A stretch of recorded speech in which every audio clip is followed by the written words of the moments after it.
When Hitler triumphed in the summer of 1940, acclaimed by the Germans, his people take him for an infallible genius, endowed with extraordinary intelligence. Only, it is an image created from scratch. The Hitler myth that is sold to the Germans, it's the Führer who knows everything, who works day and night, whose light in the office never goes out. This is the exact opposite of reality. Hitler is a dilettante, he never really works, he is someone who has never worked. I'm someone who can't stand long-term intellectual effort and long-winded and unable to read a file, more than 20 pages. Hitler does not work. In fact, Hitler likes to retreat to his refuge, like an artist hovering above reality. A handful of collaborators work in his place. His name is Joseph Goebbels, Heinrich Himmler, or Albert Speer. Hitler took over 15 years to recruit them. To say today that he is a good human resources manager, he surrounded himself very well by choosing as companions people who brought him something extra each time. Who are these men in Hitler's shadow? What is each person's role? Around the Führer, there is an extensive network of collaborators. First of all, there is the close guard, the only ones who have direct access to him. Among his followers, an essential trio has been formed, whose first character is Hermann Göring.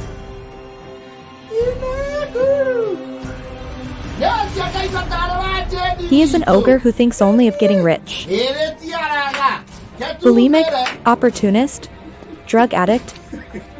He loves luxury and extravagance.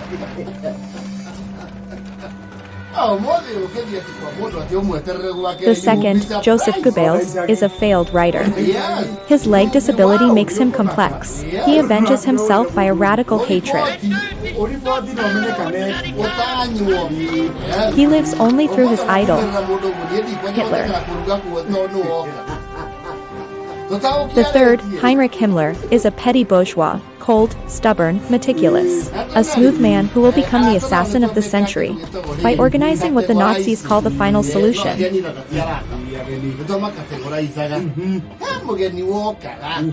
The second circle is made up of younger and more ambitious men who joined Hitler in the 1930s when he comes to power and distributes the ministries. Among them, Albert Speer will rise to the top. In the guise of a distinguished architect, he is actually a great manipulator who shares Hitler's megalomaniacal dreams, ready to do anything to become his favorite. Finally, at the bottom of the scale, there are the performers on the ground, Third Reich officials, who commit crimes and atrocities. Like Rudolf Höss, commandant of the Auschwitz-Birkenau camp, totally cold and contemptuous. This father, living with his wife and 5 children, in a house on the edge of the camp, organized the extermination of 1,100,000 people. At his side, Dr. Joseph Mengele. He is in charge of medical experiments.